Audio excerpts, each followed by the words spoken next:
Welcome to the Special Ed Strategist podcast, where we strategize all things special ed.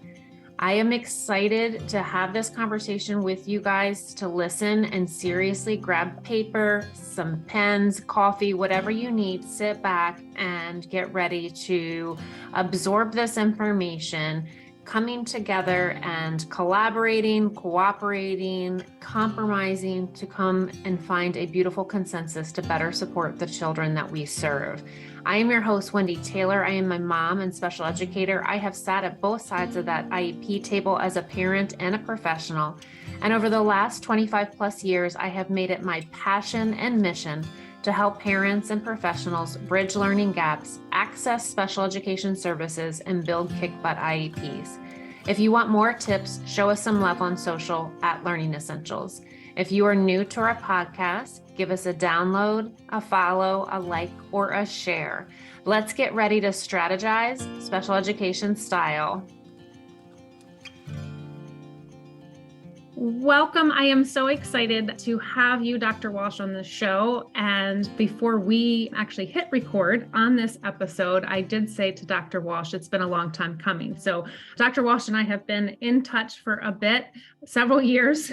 We can't exactly remember to have this important discussion today. But before we dive into that, I'm going to have Dr. Walsh introduce herself so you, our listeners, know what goodness is about to come. Well, thanks, Wendy. Yes, we've known each other for some time, and it's a blessing for me. And I'm sure we'll talk about a lot of those things today and what patients and families are to me in terms of value and what makes my job amazing every day. So my job, I'll tell you a little bit about what I do. So I'm a pediatric neuropsychologist at Children's National Hospital in Washington, D.C. For the past 16 years, I've been there, and my focus is particularly on our patients with brain tumors or leukemias, and also our kids with neurofibromatosis, which is a particular genetic condition that actually quite a few children have. Before that, I certainly saw kids with a lot of different kinds of challenges in their lives related to learning, related to social function, related to social emotional kinds of things. So I'm sure we'll talk a little bit more about neuropsychology, but essentially what I'm doing is trying to understand children's strengths and weaknesses and how we can build up their strengths and minimize the areas that are more challenging, or kind of accommodate or do interventions to do that. So I'm sure we're going to talk a lot more in depth about that, but I think that's probably a good summary of what I do on a daily basis. I love it. And you are phenomenal at your job. So there you have Thank it. You know, we do a lot of conversations on this podcast about educational impact and supporting children through that special ed strategist lens. And today we are taking it to a different space in terms of the medical model. And so we're going to dive in today about the medical model, but then also how does that relate to the educational model? Because it becomes very confusing and the two worlds do not speak very rarely. So being informed through our discussion today will hopefully help parents and professionals have a better insight on how to bridge that gap. Yes. Yeah. And I know this came up from us just chatting a little bit, and this kind of sparked some ideas for us to talk about, because I think it is something that's not acknowledged maybe enough, and certainly isn't addressed maybe enough. So, yeah, I mean, you know, what you and I were talking about that I thought was helpful, and I talked to a lot of parents about this, is that I feel that our medical system, as it were, and our educational system are two very different, I like to think of them as two planets with different inhabitants. And, you know, I think the biggest difference between those two models is one is more preventative or proactive, and one is more reactive. And I'll say at the front end, I'm not trying to put down one of these planets or one of these systems, although I am biased on the medical side, on the proactive side, both as a professional and a parent. So I'm sure a lot of your listeners as parents will say, yeah, we don't like to wait until our kids, you know, have a massive problem before we start getting into action. So to me, that's one of the biggest differences between these models. Why might that exist? Well, I think that actually sadly comes probably down to monetary things, right? So when you think about the medical model, someone might comes to see me and their insurance usually is going to pay for them to see me or another physician for some kind of care or diagnostics. And there's a lot of motivation in that world for preventative medicine, right? So we don't want someone to get, have a full-blown diabetes. We want to figure out that we can address weight or other things that might prevent that happening, because obviously once that happens, that costs a lot more. In our public education system, it's really the opposite of that. The funding to a school is going to come once a child has been identified with essentially a failure, that they're not meeting the expectations in that setting. They're not able to meet those expectations. And then, of course, as maybe many listeners may know, there's a whole process involved in determining that, documenting that, implementing that. So the financial support for a school comes then. So you can see already how this sort of breaks down a little bit, or a lot in some cases, between these two settings. So I think those are that's the main piece, I think, that has us struggling sometimes to help our kids, especially those that have different medical conditions or something that's relevant in that space. And I loved how you frame that, because a lot of what I do in helping parents is guide them through that in the public school setting, the evaluation and eligibility process, because it is a process. There is a timeline, there's a lot that takes place. And oftentimes parents come with that, let's wait and see. So kind of aligning with what you're saying in terms of let's wait and see what happens, because they may not be failing, they may not be struggling, or struggling enough that it impacts them educationally. And so parents then are confused because they perhaps did go outside of the school setting, public school setting, and receive some testing, some neuropsych testing, and then they have this diagnosis, or they went to a pediatrician and they have a diagnosis, and then they're thinking, oh, well, I get an IEP, I have a diagnosis. So that medical model and the IEP, how does that look for a family in terms of, I have this diagnosis, but the school system is still telling me wait and see? What are ways that we can bridge that gap between the medical model and the educational model? Yeah, I think that this is a vital point for us as parents to have an understanding about, so that we can be doing the best things for our kids, right? So yeah, again, I think the other difference, right? So you can get a diagnosis, whether it's a medical one or it's something like a learning disability or ADHD. So this doesn't, it can be medical, but it also can be sort of a learning-based weakness. As you know, Wendy, within the school system, the impairment has to be significant enough, but it also has to impact specifically the child's functioning in that particular environment of school. And this is, I guess, another difference too that we didn't talk about when we were sort of comparing these systems is, in my world, I care about every aspect of the child's functioning, not just at school, but also at home, with friends, on the soccer field, whatever they're doing, right? That more whole child or holistic approach to thinking about an individual human and their daily life. And again, this is sort of, I definitely don't want this to sound like a put down of school systems, but the school system is focused on one aspect, and that is within that educational setting. So I have definitely had instances where I'll give you one of the easiest examples that I run into this discrepancy with, and that's for any of our children that maybe have a motor deficit, right? So where you might be saying, listen, not only have we tested kind of some of their motor functions or their ability to use the pencil and draw things, that visual motor piece, but, this child's parents are coming in and talking about that. They have a medical condition that that aligns with, that is often associated with a motor problem. And so we'll be saying, hey, in the school system, this probably affects a child, and occupational therapy would be great, right? And so then a parent goes to the school, and the school says, well, we can read Johnny's writing, and we're not seeing this big issue. as it relates to Johnny's day-to-day functioning in this classroom. This is a really hard thing because then they will say, no, we're not going to put occupational therapy in this IEP, right? And then parents will feel very frustrated about this because it's clear that there's a motor problem. So this is one of the easiest examples because this is the one that happens, I would say, most frequently. So part of it is trying to, for me, help parents go, okay, like what we do need to, I think, get our heads around, whether we feel like it's right or not, is that school setting is very specific just to that. It does not mean when the school says no, that your child doesn't have that challenge.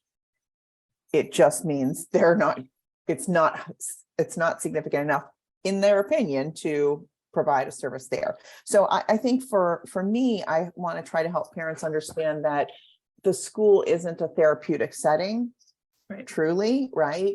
And that sometimes the best course is to, and again, I understand there are a lot of limitations to this for some families as well, but the best course is often in those scenarios to go to outside therapeutic settings, right? Occupational therapy that's in a private setting for a couple reasons. One, that you'll actually get what you are looking for, but two, the truth is and this is the other thing I get at sometimes is, what occupational therapy looks like in school versus in a private setting is going to be quite different.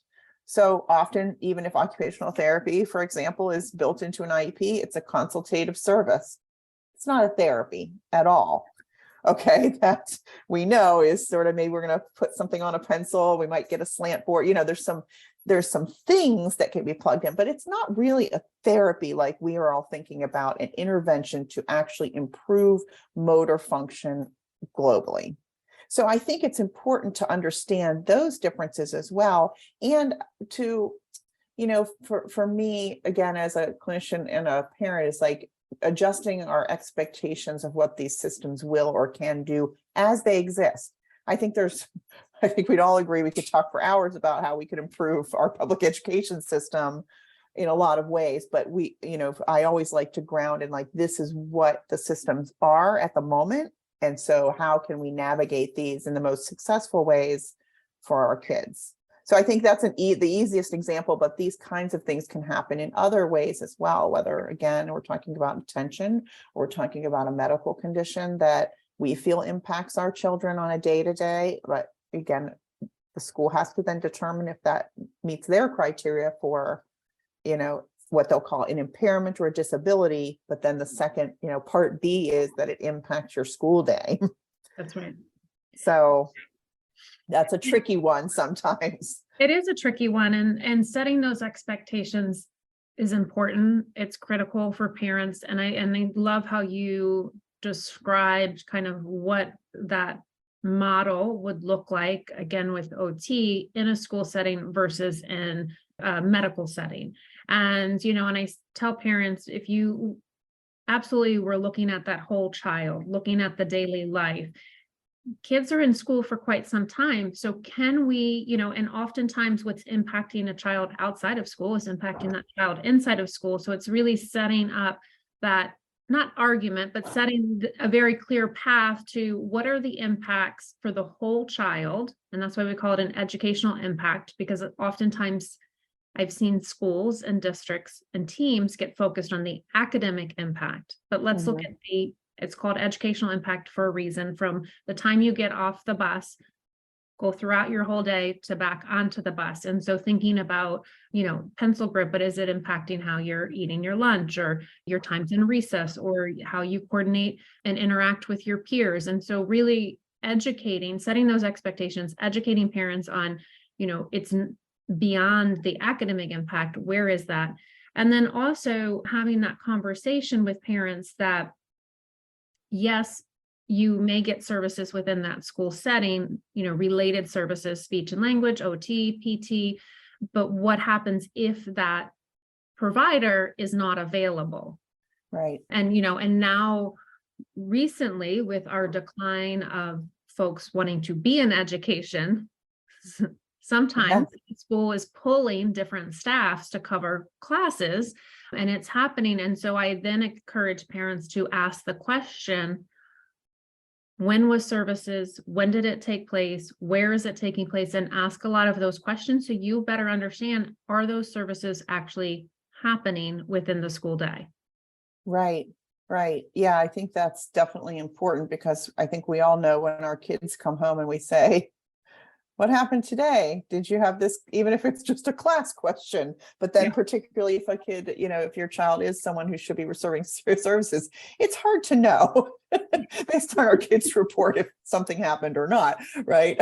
Right. So yeah, I agree, because we would hope that our child would be able to say, yes, Mrs. Smith came and we did occupational therapy today. Yeah, I mean, listen, this is a little aside from our topic, but I'm sure you work with parents often. A parent is part of the special education team. You are an equal part of that. I don't think all parents understand that.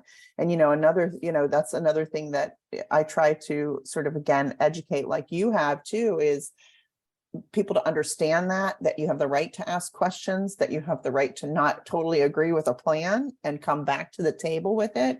And so I do feel like many parents feel that they have to sign off, that they have to move forward quickly, because I'm sure they feel pressure to do that because school's wanting to close this chapter up and move forward.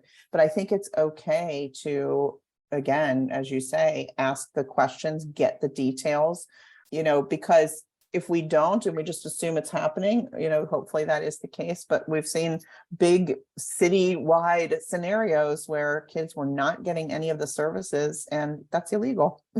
I mean, when it comes down to it, that IEP is a document that protects kids, or that 504 plan. And I think that's again, I think, one of the biggest things we can do to help parents is educate them on all these things as much as possible, their rights, their kids' rights, the expectations, having an understanding, because I think, what we talked about first about understanding these systems and their differences allows a parent to come to that table as a member of that group, to me, in a way that ends up being more positive, that's a bit balanced, because a school is going to respond to a parent in a different way if there's an understanding and there's like, let's problem solve this. I know the differences here. I understand that we're working with two different approaches, but how can we work together to bridge this, is different than when I have families that feel I'm looking for all my therapeutic services here at school because my child does have difficulties. That doesn't tend to end up as positive or as much of a team working together towards, helping your particular child. So I do think that, what you're doing every day is such an important piece of this, is educating families on a system that's like very foreign often, as well as the medical system's foreign as well, to be honest. So I think the more we can get people involved and really help, understand how these work and how we can problem solve them, we're in better space than we were before that. Absolutely. Absolutely. Can medical staff or a team be part of an IEP? Yes. Now, I don't know that they're necessarily considered a true team member. They're sort of a guest to that process. But yes, you can invite anybody you'd like to an IEP meeting.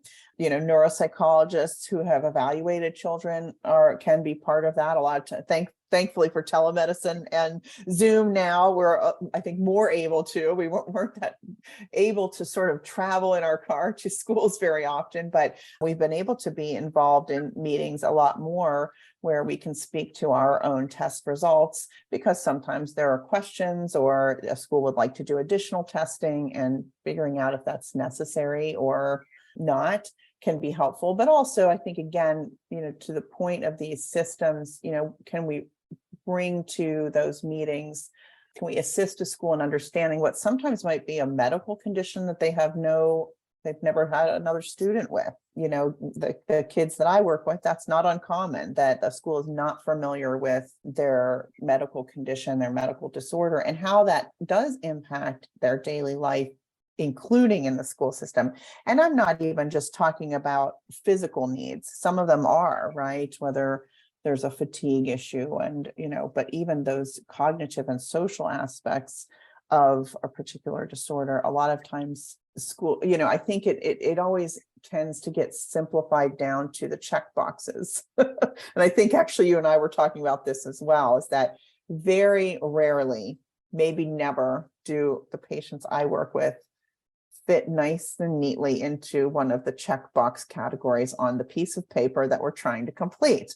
So this is problematic because on one hand, somebody wants to check the box and move it forward, right? And there's only so many categories to work with. From our side, often we're saying, well, that's not, yeah, that might be part of the story here, but there's a lot more to it. And so I do think that's a particular challenge to convey what we need to about, again, this holistic approach to our kids. And, your point about motor deficit as, again, just our easy-ish example, doesn't just affect the kids' pencil to the paper. Right. We know very frequently that kids with motor problems are not able to play on the monkey bars. They're not kicking the soccer ball or shooting hoops at playtime. So that impacts a child sometimes more significantly than anything else. So to your point, like, it's not just about that. So many of the kids I see would meet criteria for ADHD. But that is not the whole story. It's more specific than that. But again, that is something that I think we just have to continue to try to educate the rest of the team. Sometimes you'll be successful and sometimes you won't. But I think we keep at that the best we can. We find resources to offer. And again, we try to help parents with that. Here's something that's been written for teachers to help understand this disorder a bit better. I always say, it's true of all psychology, like, we can't control all the other people around us. So we have to sort of figure out, what are we going to do? How are we going to navigate this? Even if true in life, right? It's totally true in life. And beyond psychology, the I'm psychology of life, right? Yes. I think we're all still working on that, but I think the sooner you understand that the control you have is just of you, then the less distressing it feels, and the more success you can have in moving things forward, because it's easy to get trapped in the loop of, like, I wish these people would just do the right thing, right? It is. Yeah, absolutely it is. But I think, what I'm hearing and what we're saying now in terms of the medical model and the educational model, you're right. In an IEP, that IEP has little boxes that we have to bloop, bloop, bloop go through as part of a team member. And I've sat on both sides as a parent and a special educator at that IEP table. But we have students that are impacted, like you said, cognitively, socially, physically, and some variation between that, and they don't fit in a box. And especially our older students, middle school, high school, where they have multiple teachers, you really do have to continue with that education, because that's where, unfortunately, sometimes labels that are not part of your student's profile, your child's profile, get put on them because of somebody not understanding the entire picture. And it's tricky and it's complicated and people are busy. And so it's that constant teamwork, collaboration, conversation about your child, which I do understand from a mom's perspective can be overwhelming and exhausting.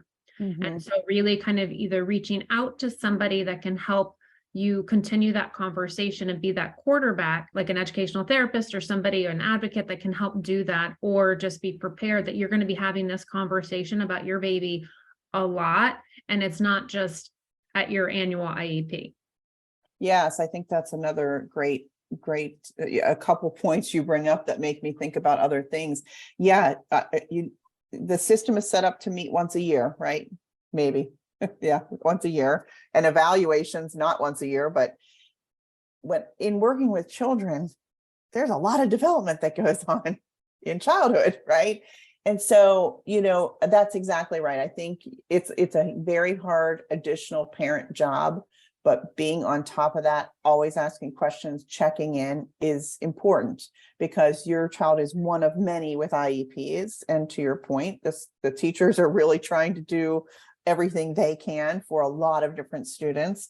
So they're not going to be checking in on each kid necessarily every day the way that we as parents would, and ensuring that nothing has fallen off, right, in the context. I guess, again, I think to your point, in this current day and age where we're having to pull people to help out in lots of different places, I think it's more likely than ever that things are getting skipped here and there, or that something has shifted and now all of a sudden this isn't happening anymore on a regular basis or whatever.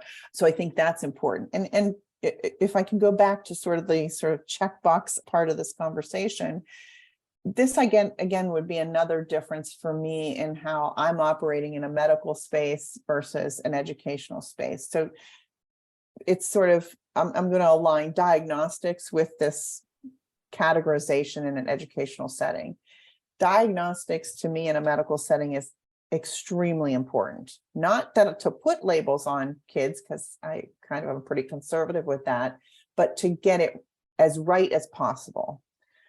The reason that matters to me is because if I have, again, I can give a good example of a case that this falls into. If I have a child that's come in and the parent's question is, does my child have ADHD?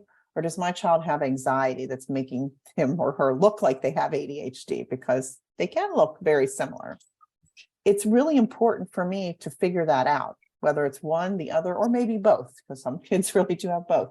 And that matters because what I'm going to do next is dependent on that, right? So if I get it wrong and I say, I think this kid has ADHD, but in fact, they have anxiety, and then I send the parents like, let's go get some treatment for ADHD. Well, I'm probably wasting a lot of time because that's not really going to do the trick. The child is still going to look like distracted and things because I'm targeting the wrong thing, or I didn't figure it all out, or vice versa. So to me, with the educational system set up the way it is, the same thing really aligns, right? Because if you're checking the box for ADHD, or you're checking the box for autism, or you're checking the box for, the best other health impaired, but there's some general associations with those check boxes, right? So I have now a standard set of accommodations or interventions I might do based on what box got checked for you. Those probably align to some extent, but again, I think what are we missing here? It's just, it's an overly simplistic system for humans who are pretty complicated, truthfully. Now, having said all this, it sounds like I'm saying this is terrible and this system doesn't work and we should be mad about it. No, I think, again, it's the recognition of how it works. And then what do we need to do as professionals to help parents, or parents to help our kids to go, I understand this now, and now here's how I might need to navigate this in a different way, or educate more, or ask for different kinds of things. And I think, again, we as professionals can be helpful with that, in trying to figure out what are some other alternatives that aren't just the standard. What do we need for this particular child to function well in this setting? It's not straightforward or easy, but we can try. And it's critical as you're talking about diagnostics. You've listed ADHD, anxiety, brain tumors, all of that. If you think of the educational side, that IEP, the federal law, gives you 13 categories. Yep. And those from ADHD, anxiety, brain tumor, and some other ones would fall under other health impairment. So right.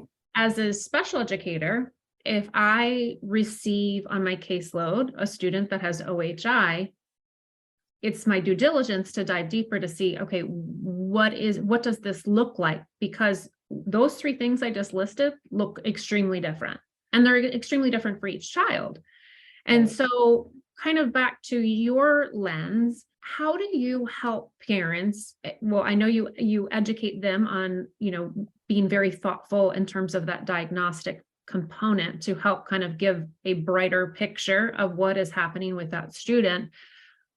In terms of recommendations for the school team, do you write goals? Do you recommend goals? Do you have accommodations? What would be the best way again, if I'm looking through a parent lens to say, all right, I'm between these two worlds, I'm having my child educated outside of the school system, or evaluated, outside of the school system, what can I seek to help better paint, with a broader brush of what's happening with this student so that I can then articulate it to the team in a way that's going to give the best outcome for my student?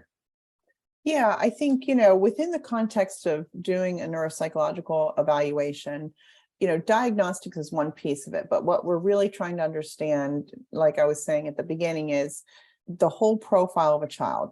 Everybody has strengths and everybody has weaknesses, right? And how great those are, how extensive those are. Again, everybody's unique. And sometimes, again, our kids that have different backgrounds from a medical perspective are going to have multiple areas that are more challenging for them. So we're looking in our profile for this pattern of strengths and weaknesses. The diagnostic piece is sort of the final, trying to really pulling it together, but that's not the most important piece of information in that report.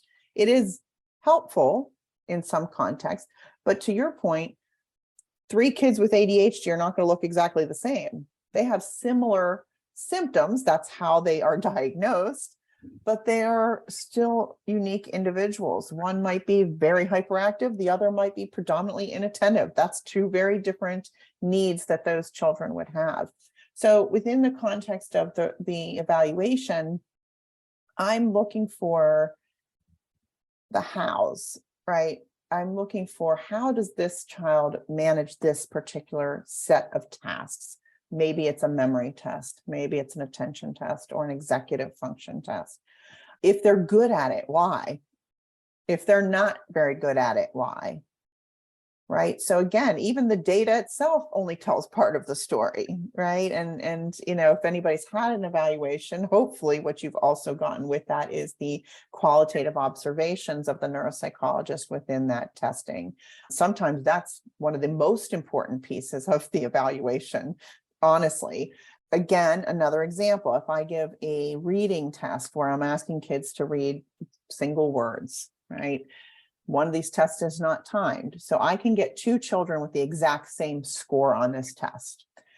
But if I recorded them both, you could see 2 very different scenarios. You can see child A going, reading right through this list of words like it was breathing. And then you can have child B, since this test is not timed, taking 20 minutes to do the same list of words as child A did in 3 minutes. Now that's important, right? Because what those kids look like in a classroom is drastically different. Even though if you looked at their score, you'd be like, they should look the same in this classroom. So to your question of like, what are we doing with all that? I think myself and other neuropsychologists try to be very specific about what a child needs based on this level of data analysis, I guess, or understanding that child. So to me, child B definitely needs more time for reading, right? And probably some intervention on fluency, right? Now, hopefully I also did a fluency test to document that, but, and child A, maybe their difficulties are with comprehension and not reading the words at all. So what they need is totally different. So then we're really trying to, the best we can in that moment, align our recommendations as specifically as possible for that child. Now, I will say sometimes that creates challenges in this crosstalk that we've been discussing today between these systems, because sometimes I think I have really great ideas for recommendations for these children. I'm like, do this, and we are going to, I think this will really make a difference in their life. And the school sees that and goes, you are so out of touch with what's available at this school. Nice try, right? And this is really actually a challenge for me as a professional, is to try to be specific about that child, but at the same time fit into what's available. And that's not an easy task. And that's where the collaboration between myself and the parents comes from the most, is because I'm saying, listen, these are all ideas I have. Some of them are going to jive in the school system, or we can take it and tweak it to be this, but how it can work there. And some of these may not. And we're going to maybe find a different way to do this intervention or help our child in this way outside of that system. But this is one of the biggest challenges. And I think, again, we try to be very thoughtful. To me, I have, as a neuropsychologist, I have so many audiences and people I'm trying to, I guess, help. First and foremost, I want to understand your child as intensely as possible. And I want to give you as many specifics as I can at this moment for what can be helpful. But I'm also trying to tweak that so that my report's not thrown out the window in an IEP meeting because a team feels that I don't have any clue what is possible at school. Right. So it's a real interesting, challenge for me. But I feel that when parents and I talk together, then a parent can say, oh, they actually have this resource room and I bet we could do these things in there. So I do rely on parents to give me feedback on what does your school look like? What's the setting? What's the team mentality, et cetera, so that we can fine tune some of these things together. But that's where we're coming from in terms of trying to be very specific with our recommendations. When I think it's also, I love what you do and your reports are succinct and clear and guide parents, but a lot of that is what the essence of what you do is in terms of, again, educating the parent and help guiding them of what to do. And I would think you can also prioritize, if you say, all right, I see these list of things, and then the parent can help guide and prioritize so that the team as a whole doesn't feel overwhelmed, right? So if you walk in and you're like, here's 30 things that we're going to do, well, it's hard to measure, right? What are we doing that's actually working? So let's prioritize. And I think that's where that parent input statement when it comes to an IEP is critical in terms of where do you see your child in 3 months, 6 months, a year. And then I always encourage parents, how about 2 years, 5 years, so that you can start thinking ahead, getting on list if you need to, in terms of getting additional services that are provided through federal funds that may not be available right now, but starting to get on the list. So I think having that understanding and prioritizing really helps. How do you help parents translate that quantitative, that why? How do you help them then take that knowledge? Because it's, a diagnosis is scary. It's, confusion, it's fear, it's worry. And parents don't want to fall into a pigeonhole or these limited opportunities for support when it comes to their baby. And so how do you help parents translate that why in a way that the school system is going to go, oh, okay, I can see this? Yeah, I think that it's telling your story. Mm. The way I get to know about my patients as they are to me and these kids that are in my office is partly that we've talked with the parents and they've told me the real story, right? Sometimes with a lot of tears because there's stress and there's pain and there's worry about your child, and your child is struggling often when they're in my office, things are usually not going great, right? There's a concern or there's a worry. That's how I get to know the depth of this person, right? And then I find that what I'm doing is so a parent might come and say, these are the things we're worried about. This is what we're seeing on particular days. These are where the challenges are. And then I can take my test data and my observation. And again, I only get one good day usually with kiddos. So I'm, certainly don't have the depth of knowledge of a child that their parents do. And to me, that's a really important piece that I say to parents, like, you are the expert on your child. I know that systems are out there that want my signature on something, but the truth is, and I'm okay being the parent's voice. That's how I see myself. I'm not really the expert on this child. I might be able to and often pull things together to help understand how did these two behaviors that seem very separate, actually those go together. So I think that's where my value is for parents, is putting the pieces together that you've brought me to make it more manageable, more understandable how these things go, and then how that understanding can alter how we're going to respond to address the concerns that we have. But, so to me, telling your story, and again, some people it's not going to affect them to hear your story. I find that hard to understand, but that is true. And this is back to our point of we can't make everybody feel our feelings, right? But we can try. And so I do think that's the part where it's yes, this data is helpful, but it's not the core of what we need to be getting at or understanding about our kids. And I do think parents having an opportunity to tell the story like they tell me is it's very important. Whether somebody's going to decide you're the expert on your kid or not, I think if you can know that in your in your own, heart, then that's okay. But that's definitely how we can, I think, convey more about each of our kids and their uniqueness, and say, I understand this is a system that needs to classify, but can we do that and also understand that does not wholly explain this student, my kid. That's right. I've got a couple questions here. Yeah. So how do we open up resources for parents that are available with a given diagnosis, or not even? Like, where could a parent start to better understand resources, whether it's within the school or outside of the school, once they're given a diagnosis? Yeah, I mean, I think for a lot of the kids that we see that are medically involved, it's in some ways easier.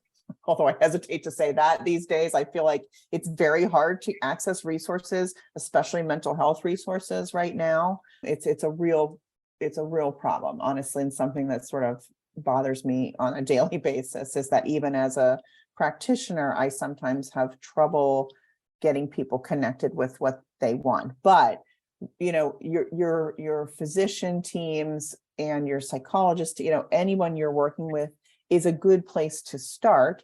But I will tell you, I think where parents get even more than they get from us is in these parent communities, or these disease specific communities, or different community. And I hesitate to say that, because I think you do have to be careful from an online perspective. I think there's a lot of things that can make people feel worse or is not particularly helpful. That might be a group online that's really not offering assistance, but just kind of a space to get more negative. So I think, again, professionals can help with what organizations are out there. But I do think, in our neurofibromatosis community, it is amazing how the parent community helps. And this isn't just statewide, this is nationally. They have really come together, and it's such a positive. I see the benefits for not only the child and the family, but again, I think then as people are local to each other, one parent saying, hey, this person was fantastic for some behavioral therapy for my kiddo that had autism, or my kid that had ADHD, or some other challenge. So I do think that's one of the richest areas. So then your next question would probably be, Karin, well, how do we get connected with those people? Right? Nice idea, but how do I do that? And I think, again, for me, this might be a little too limited, but for me, I know where some of these parent resources are based on brain tumor, neurofibromatosis. And so I think being with specialists, they often are very aware of this. But even if you're talking about a child who has no medical background, they've been diagnosed with ADHD, and it's a pretty straightforward situation, there are national organizations like CHAD, right? And they do have parent group offshoots from these nicely known organizations. So it is a little bit about searching for those things. I would, not so much Facebook related things, but these organizations that have been around a long time, that are well established, are recognized, and have a history of really being positively impactful for families. I think these are places that we can start. But again, every family is unique. So I try to offer those specific recommendations to families based on our time together, so that I can help guide them at least in a direction that's getting at something more specific. I do think it's challenging to just get online and start searching if you're, a family that's not so connected, but I would rely on your providers to help you with that. And it's okay to ask. Like, I think people are afraid that they're bothering somebody, right? And Wendy, it's like, I always tell people, please just reach out to me. Please do not reach out to me, because I can give you something pretty quickly. You're not bothering me ever. And still a lot of people don't reach out, and I know they probably could, right? But we really mean that. It's not that cumbersome for us to answer a question, to lighten the load a bit for families. That's why we're here. We're here to try to be helpful. So it's okay to really reach out to your providers, whether it's a pediatrician, a nurse practitioner, an oncologist, it doesn't matter. I think everybody is there to try to be helpful. And, I think as a parent, it's incredibly important to have these support groups, because sometimes when you receive a diagnosis, it feels isolating. Yeah. Because, your friends, your adult peer groups or whatever don't seem to have their children going through that. And so by having that network that you can turn to talk about resources and ideas, and you don't feel as alone as a parent, and that is incredibly important to navigate this process, again, between that medical world and educational world, because you can ask parents that have already gone through, or even, only a step ahead of you, but they can say, this worked really well. And then you can say, okay, this is how I need to do it. So it gives you a platform to ask questions, to learn additional things, and then have that connection, that community, so you don't feel isolated coming from this place of fear and love with your own baby. Absolutely. And somebody's always ahead of you, and somebody's always going to be behind you in the process. So to me, it's a very beautiful system, because you get help from somebody, but then you also are able to give it. And it's just such a nice, it ends up just being a really valuable community, and in a way that you can engage regularly, where you may not feel that you can do that with your providers. Right. And again, it's different. I do not have a child with any of the conditions of the kids that are in my office. So while I feel that I can understand many things, I know in truth, I don't know the reality of a parent's experience.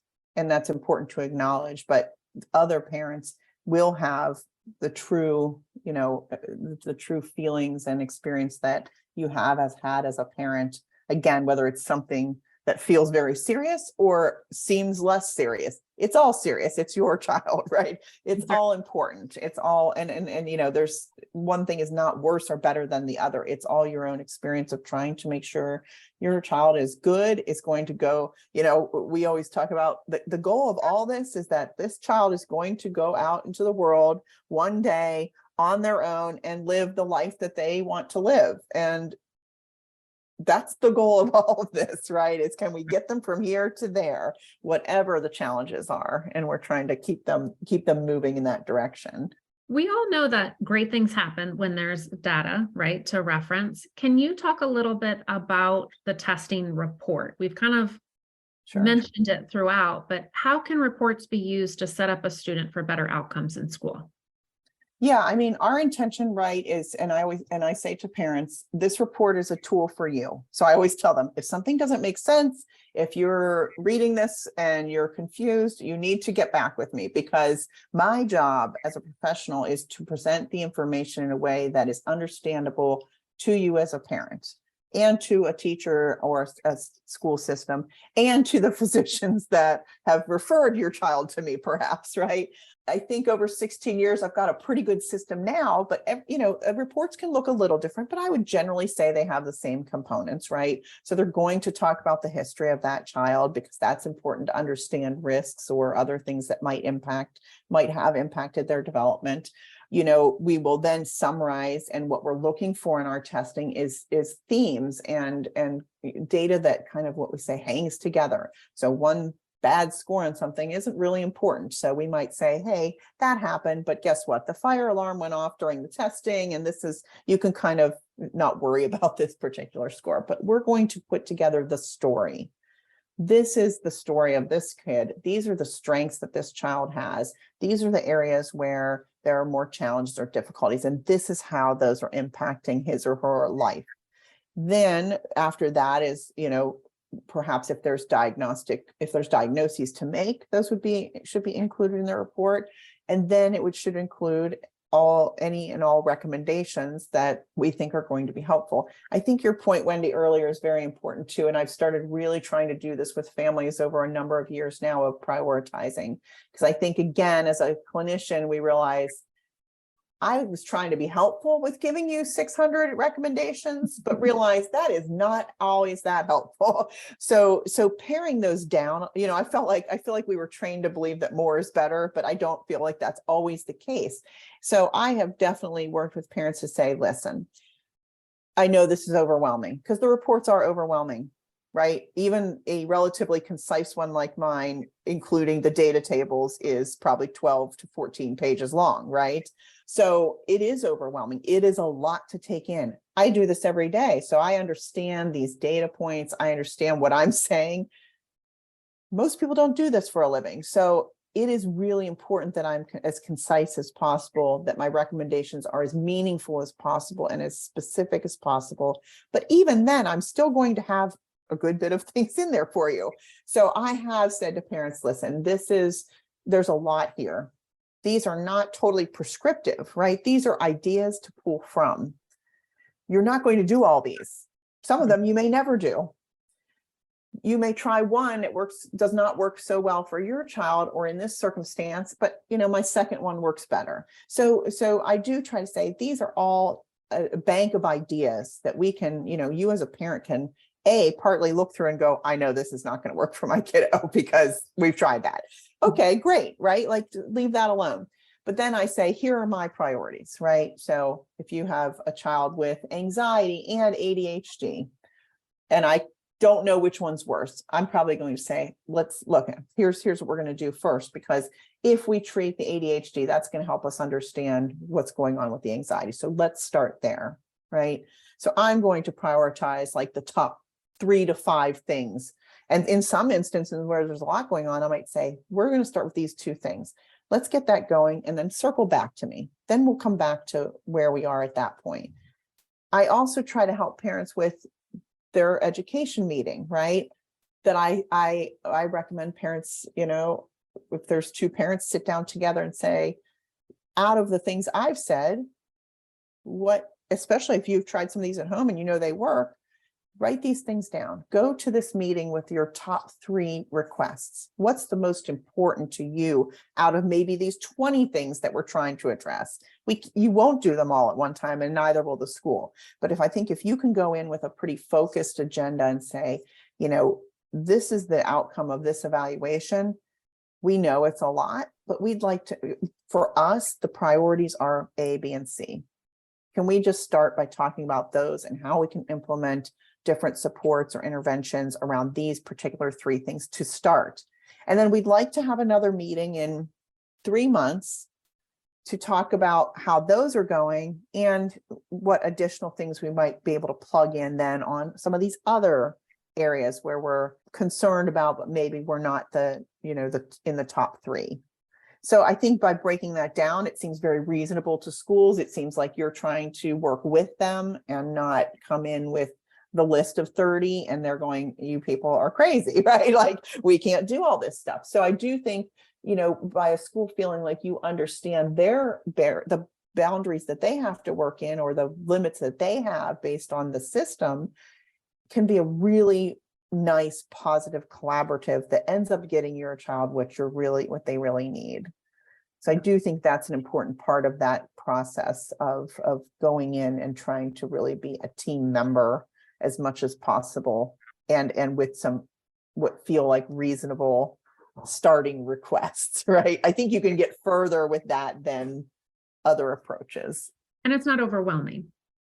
Yeah, and again, for parents, it's overwhelming to get my report, right? I mean, it's like, oh my gosh, what is all this? And then, of course, the end of the report will have an appendix with all this data. And I've shifted, it's interesting, Wendy, because over the years, I've shifted my approach to writing reports, how I've reported certain things. And I try to get feedback from families on this to do better, because there's been different strategies I've had over the years. I think some have been more successful than others in how I convey what I know and what I've learned back to the family in that written document that is meant to be a tool for them to go to their pediatrician or to their school or to whomever to say, I want you to know my child better. This document does it.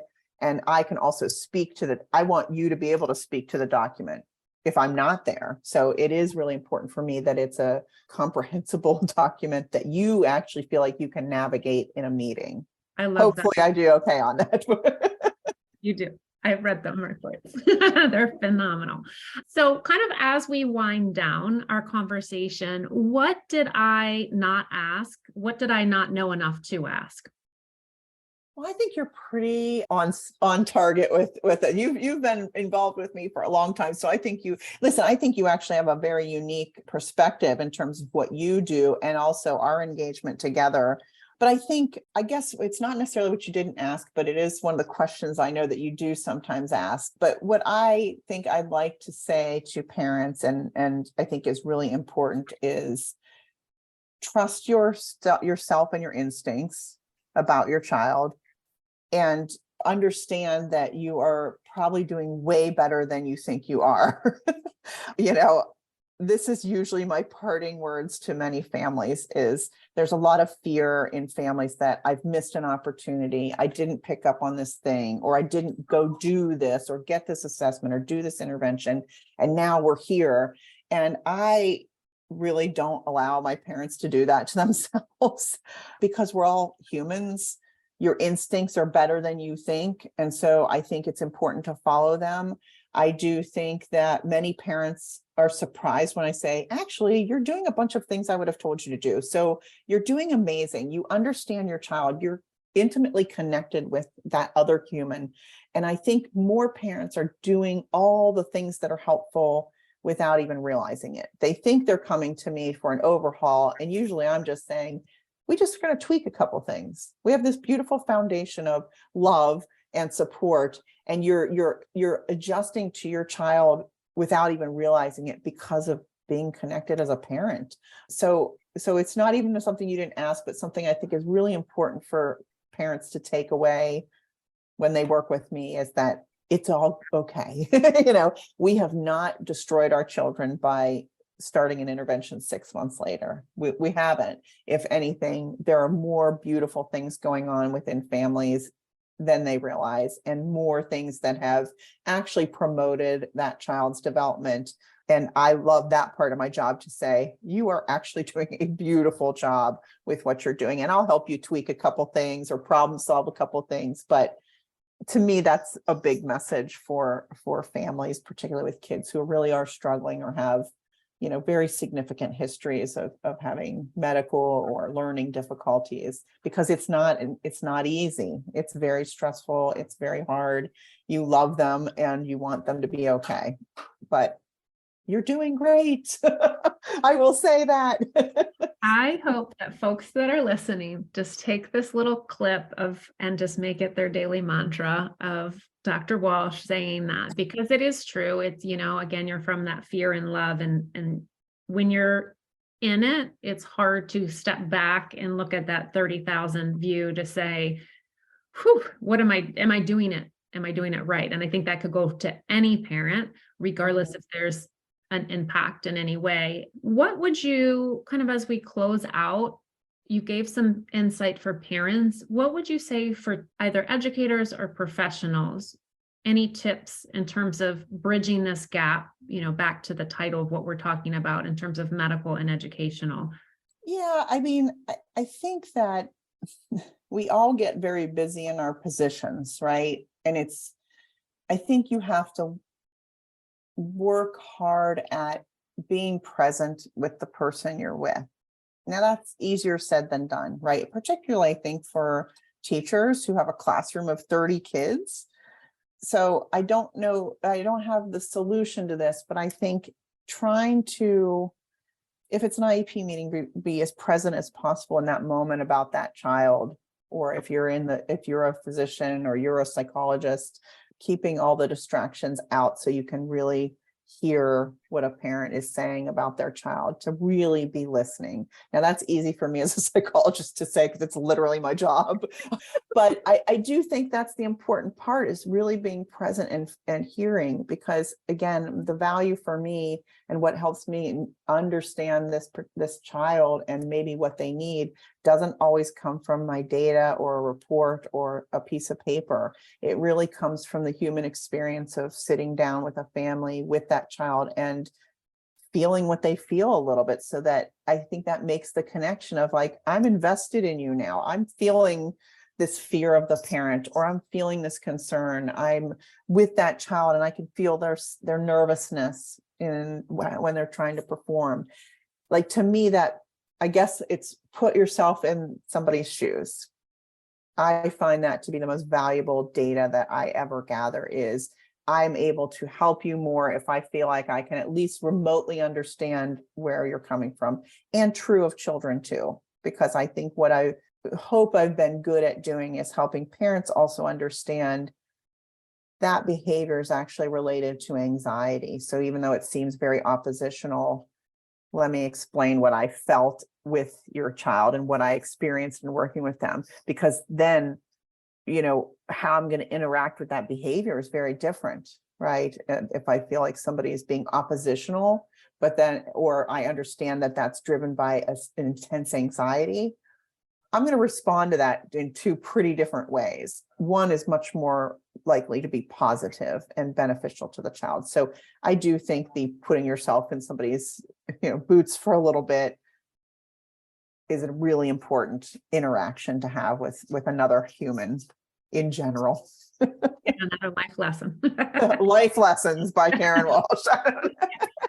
Well, Dr. Walsh, you are such a gem, and I hope that this podcast, this episode will help bring clarity and support for, again, parents and professionals that are working with our students on a daily basis and working with their own child. So I am so grateful for your time. Well, it's always my pleasure, and happy to have another conversation with you anytime you wish. Not for a couple of years, though. We're not gonna wait that long. No, absolutely not. Thank you. Thank you again for strategizing with us and spending your precious time listening. If you've loved what you've heard, give us a like and a follow at Learning Essentials.